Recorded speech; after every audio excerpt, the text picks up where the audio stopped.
নেতৃত্বহীন অবস্থায় আছে, ভগ্ন হৃদয়। এখন তাদের এই দুর্বলতার সময়ে যদি আক্রমণ করা যায়, মুসলমানদের প্রাণ কেন্দ্র মদিনা দখল করা যাবে। এই জন্য সেই রোমান সম্রাট মদিনার উপর আক্রমণ করার পরিকল্পনা করতেছিল। পৃথিবীর বিভিন্ন বড় বড় শাসকরা মদিনার উপর হামলা করবে, এই ধরনের পরিবেশ তৈরি হয়ে আছে। মুহতারাম হাজিরিন, মদিনায় তখন আল্লাহর নবীর সকল বিবিগণ বিদ্যমান, যারা উম্মাহাতুল মুমিনিন, তাদের নিরাপত্তার প্রশ্ন ছিল যে আল্লাহর নবীর ইন্তেকালের পরে নবীর স্ত্রীরা, উম্মতের মা, এই উম্মতের মায়েদের জান মাল ইজ্জত আবরু নিরাপত্তা নিশ্চিত করা উম্মতের জন্য সবচেয়ে গুরুত্বপূর্ণ চ্যালেঞ্জ ছিল। এই সময়ে মদিনার উপর যেন কেউ হামলা চালাতে না পারে, মুসলমানদের মা, আল্লাহর নবীর স্ত্রীদের সম্মান রক্ষা করা, তাদের ইজ্জত রক্ষা করা সবচেয়ে গুরুত্বপূর্ণ প্রশ্ন ছিল। এই সময়ে প্রশ্ন আসলো, এখন উসামার বাহিনী রওনা করবে কি করবে না। যাকাত অস্বীকারীরা তারা মাথাচাড়া দিয়ে উঠলো, ওদিক দিয়ে ভণ্ড নবীরা মাথাচাড়া দিয়ে উঠতে আরম্ভ করলো, ওদিক দিয়ে রোম সাম্রাজ্য চোখ তুলে তাকালো মদিনার দিকে। বড় বড় রাষ্ট্রগুলো, বড় বড় শক্তিগুলো মদিনার দিকে চোখ তুলে তাকাচ্ছে, মদিনাকে দখল করা যায় কিনা। এমন সময় প্রশ্ন আসলো, উসামার বাহিনী এখন কি করবে। অধিকাংশ মানুষের পরামর্শ ছিল যে এই সময়ে মদিনার নিরাপত্তা নিশ্চিত করা বেশি জরুরি, কাজী উসামার বাহিনী এখন রওনা করা ঠিক হবে না, এখন আগে আমরা মদিনার নিরাপত্তা নিশ্চিত করি, মদিনাকে আগে নিরাপদ রাখি, এরপরে আস্তে আস্তে আমাদের এই যুদ্ধ পরিচালনা করা যাবে। আবু বকর সিদ্দিক রাদিয়াল্লাহু তাআলা আনহু, যিনি নম্র কোমল হৃদয়ের মানুষ ছিলেন, কিন্তু এই তিন ক্ষেত্রে ভণ্ড নবীদের ফিতনার মোকাবেলা, যাকাত অস্বীকারীদের ফিতনার মোকাবেলা এবং দূর দূরান্ত থেকে যারা সোনার মদিনার উপর আক্রমণ করার জন্য লোভাতুর দৃষ্টি নিয়ে তাকাচ্ছে, তাদের এই ফিতনার মোকাবেলা করবার জন্য উসামা বাহিনীকে প্রেরণ করার এই কঠিন সিদ্ধান্ত, এই সিদ্ধান্ত গ্রহণ করবার ক্ষেত্রে আবু বকর সিদ্দিক রাদিয়াল্লাহু তাআলা আনহু, যিনি মোমের মতো নরম মানুষ ছিলেন, তিনি লৌহ কঠিন সিদ্ধান্ত গ্রহণ করলেন, লৌহ কঠিন সিদ্ধান্ত নিলেন।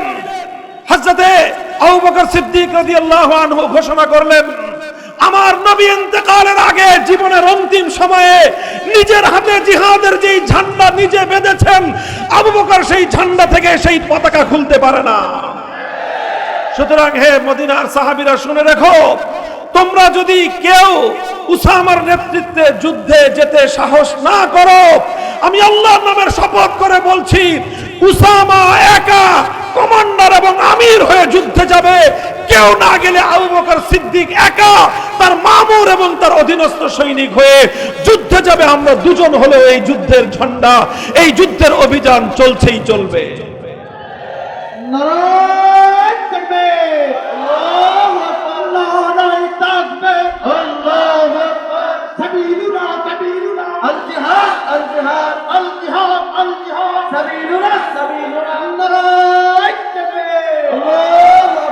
মুহতারাম হাজিরিন, হযরত আবু বকর সিদ্দিক রাদিয়াল্লাহু তাআলা আনহুর এই দৃঢ়তা, ওনার এই কঠোর মনোভাবের কারণে শেষ পর্যন্ত সিদ্ধান্ত হলো, ঠিক আছে, নবীজি নিজ হাতে জিহাদের যেই পতাকা তৈরি করেছেন, নবীজি নিজ হাতে জীবনের অন্তিম সময়ে জিহাদের যেই ঝান্ডা বেঁধেছেন, সেই ঝান্ডা খোলা হবে না, সেই বাহিনী যুদ্ধের জন্য রওনা হবে। আল্লাহর রহমতে, নবীর সিদ্ধান্তের বরকতে, নবীর বাহিনী প্রেরণ করার বরকতে আল্লাহ পাক উম্মতকে হেফাজত করবেন। উসামার বাহিনী রওনা হয়ে গেল, উসামার লস্কর রওনা হয়ে গেল, জয়শে উসামা জিহাদের অভিযানে বের হয়ে গেল। এই অভিযানে বের হওয়ার সাথে সাথে গোটা আরব বিশ্ব সহ বহির শক্তিগুলোর অন্তরের মধ্যে এক ভীতির তৈরি হয়ে গেল।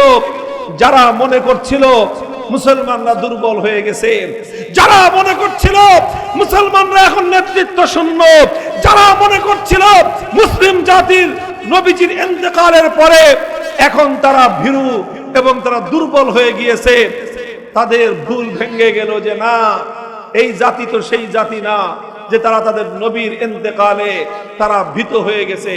এই জাতি সেই জাতি নয় যারা তাদের নবীর ইন্তেকালের পরে নেতৃত্ব শূন্য হয়ে গিয়েছে, এই জাতি তো সেই জাতি নয় যারা তারা নবীর ইন্তেকালের পরে সিদ্ধান্ত নিতে দুর্বলতার পরিচয় দেয়। এই জাতি তো সেই জাতি নয়।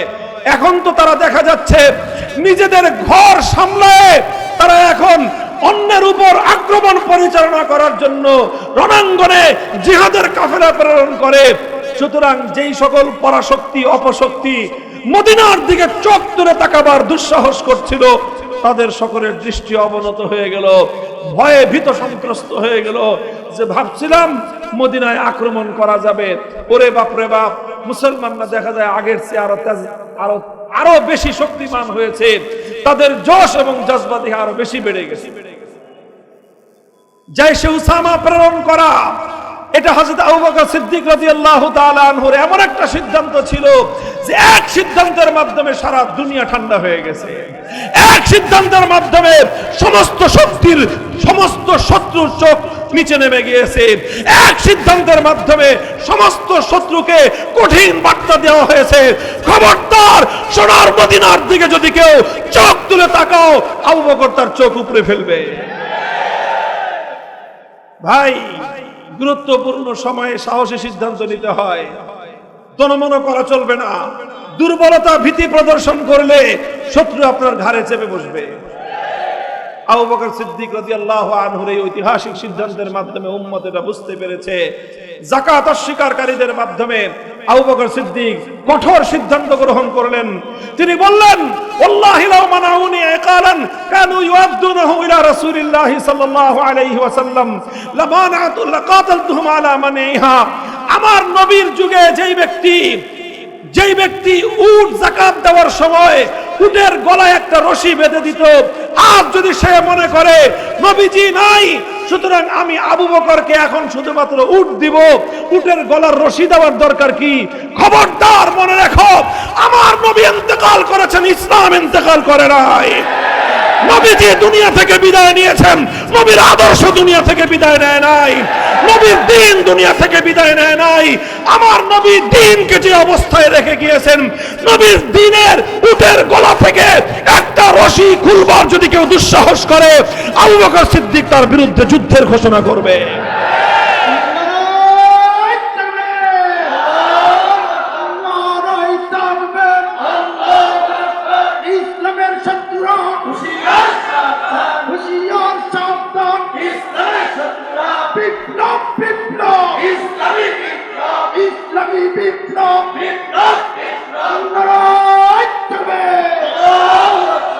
তিনি যাকাত অস্বীকারীদের বিরুদ্ধে কঠোর হস্তে ফিতনা দমন করলেন।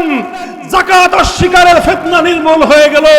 তিনি যদি সেদিন যাকাত অস্বীকারীদের ফিতনা যারা করেছিল, এই অস্বীকার